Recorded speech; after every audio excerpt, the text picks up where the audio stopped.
Hey everybody, welcome back to my channel.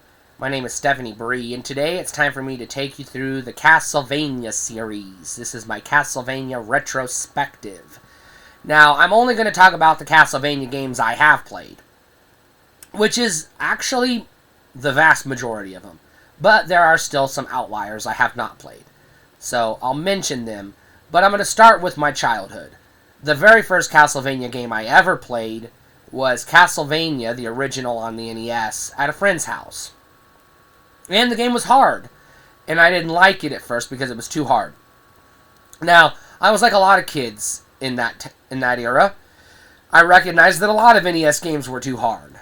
But if I couldn't get past the first, 5 seconds of the game, and I kept dying over and over again, I would mark that as too hard. And that's what Castlevania was for me. But I still liked it that it was a horror game, you're fighting vampires and werewolves and zombies and skeletons and things. I thought that's pretty cool. And it had good graphics and good music for the time. I just didn't want to play it. So I skipped Castlevania 2 and 3. I got a Sega Genesis, and then I ended up getting Castlevania Bloodlines. It is kind of a remake in a way, or a reinterpretation of the original Castlevania, but it's also kind of loosely related to Rondo of Blood in a way. It's complicated, but it is what it is. But I really liked it. I liked Bloodlines, and I thought, this is actually really cool. This is really fun. This isn't that hard. I never beat it, but I could get 5 or 6 levels deep. And I couldn't do that on the NES game. So then I decided to go ahead, because I got a Super Nintendo, I decided to go ahead and try a couple Castlevanias there. I tried Dracula X, which was good, and then I tried Super Castlevania 4, and holy shit, that game blew me away. I was like, whoa, this is fucking awesome. Maybe I do like Castlevania. So I went back and tried the NES game again, and I actually was better at it now, and I got a lot farther, and I was like, oh heck yeah, this is good. And so I decided to try Castlevania 2. And I was like, alright, I'm digging it. This is good. This is fun. And then I tried Castlevania 3, and I was like, yeah, this is pretty good. And then I got a couple of 2 or 3 games on the Game Boy, and they were fine. And I was like, yeah, Castlevania's actually doing it for me.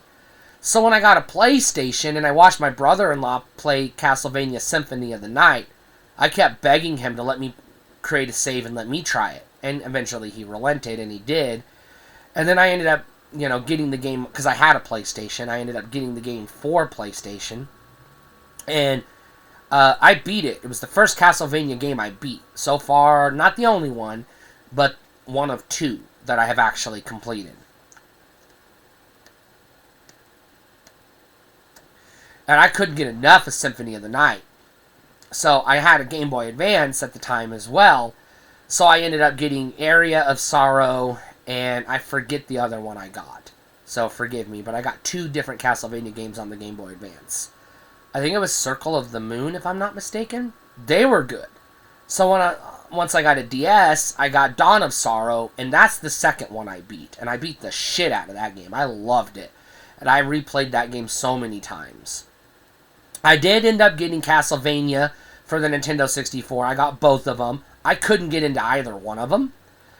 They were just weird, and they just didn't feel like Castlevania to me.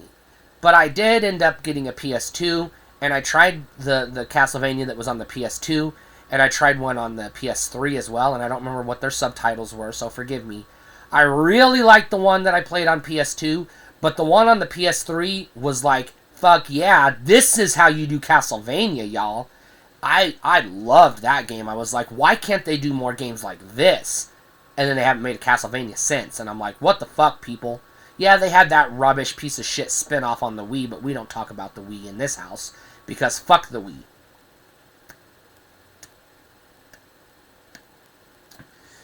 So there you have it. That's my experiences with Castlevania.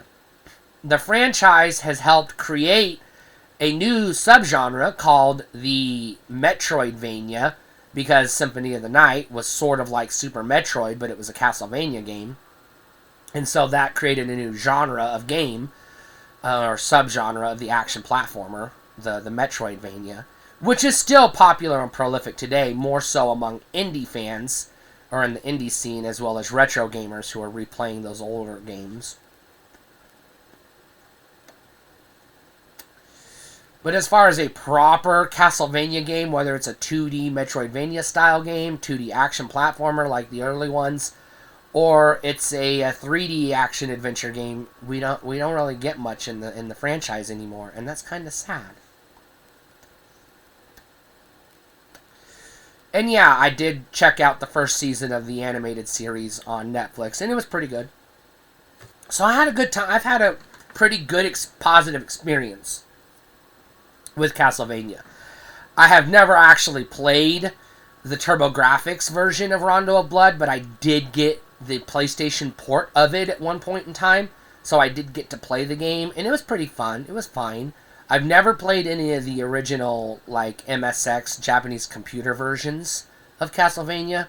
I've never played the arcade version I heard exists. I've seen, like, some YouTube videos on it, and it looks like it could be fun, but I've never played it myself. And I'm sure there's Castlevania games out there I don't know about that I haven't played. But I'm here to say Castlevania is pretty fucking good. I'm all for it. Thumbs up. Stay cool.